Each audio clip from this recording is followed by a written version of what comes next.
В ходе инспекционной поездки в Гагарский район президент Аслам Жани посетил подстанцию Бзып-220, которая является одной из 3 крупнейших подстанций в республике. В настоящее время здесь проходит реконструкция подстанции в рамках инвестиционной программы на 2020-2022 годы. Предполагается увеличение мощности подстанции со 125 мегаватт на 250 мегаватт. Завершить капитальный ремонт подстанции планируется к концу 2022 года.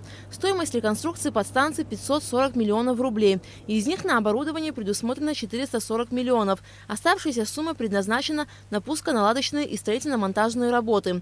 Исполняющий обязанности гендиректора Черноморэнерго Тенгиз Гирджинбам и начальник УКС Тимур Агырбы рассказали президенту, на какой стадии ремонтные работы. В этом году устанавливаем ОПУ, в него монтируем устройство РЗА.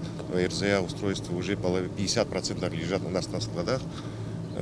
Привезли, до конца месяца довезут остальную часть. В конце ноября привезут ОПУ, до этого фундамент уже готовим и будем устанавливать, монтировать все полностью. Восстановительную работу ведете своими силами? Да, все своими ваше силами. Управление строительное, да, работает? Все работники управления Черноморэнерго. Далее Аслам Жани проинспектировал высоковольтную линию ПСО, где летом во время сильного урагана произошла серьезная авария.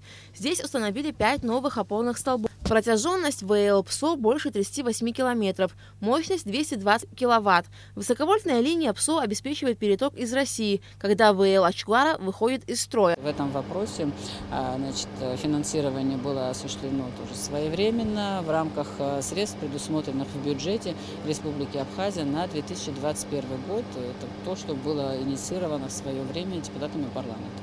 Затем президент Аслам Жани посетил подстанцию Гечрипш, мощность которой 16 мегаватт. Подстанцию планируют использовать для питания технопарка по добыче криптовалюты. Но прежде рядом необходимо построить еще одну подстанцию или увеличить мощности действующей. Вице-премьер-министр экономики Кристина Озган рассказала главе государства, что после его обращения к руководству России по данному вопросу в Абхазию приезжала группа специалистов Интеррау. Они изучили техническую возможность поставок электроэнергии в привязке к действующим схемам. Наиболее приемлемый вариант на сегодняшний день – это подстанция Гечрипш. Он рассматривается как первый этап. Значит, Черноморэнерго подготовила необходимые предложения о проведении небольшой реконструкции по увеличению мощности и размещению здесь. Второй этап – это здесь то, это о чем… в этом населенном вот, пункте непосредственно, да, от этой подстанции. Где-то здесь. Да, следующий этап… В привязке к данной Да, подстанции. следующий этап – это расширение, потому что здесь пропускная способность линии ограничена, и, соответственно, мощность – это та, о которой мы говорили, 50-70 мегаватт. Да. Но речь При идет…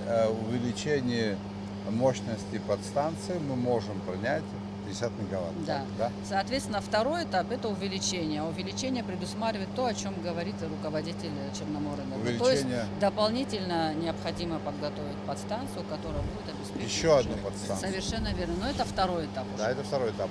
А линия 110, она как бы, если здесь сделать 50 мегаватт, и дальнейшее увеличение предусмотреть, саму линию надо ремонтировать. Да, провод сечения, провод надо поменять. Чтобы Пропускной нагрузки были. способности увеличить.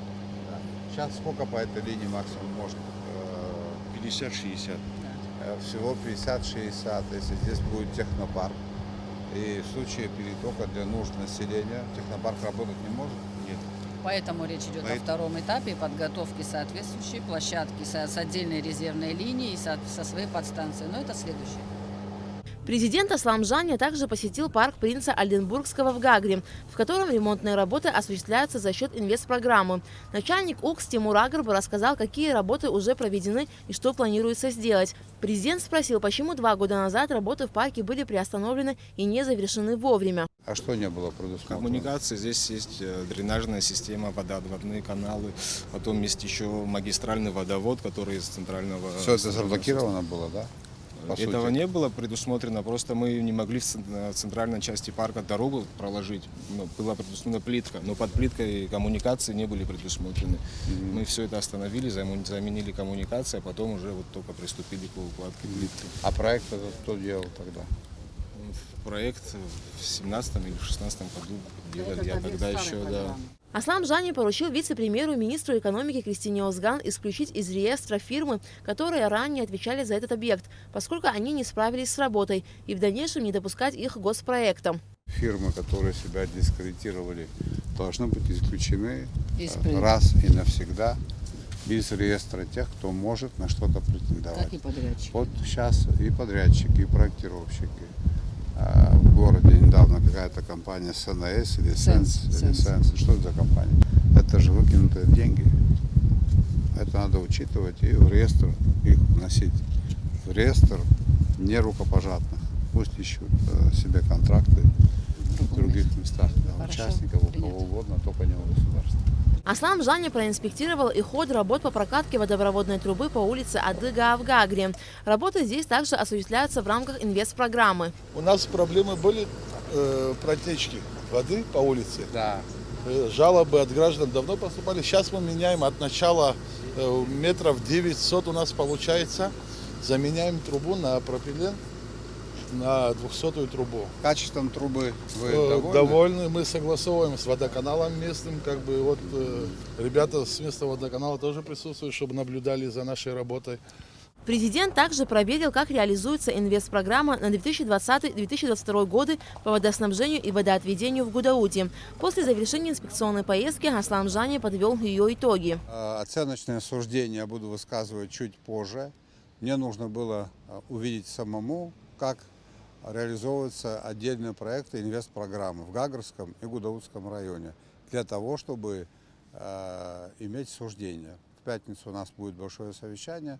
Там я скажу о том, как я это оцениваю. Часть объектов, которые мы сегодня посетили, они финансируются инвестпрограммой.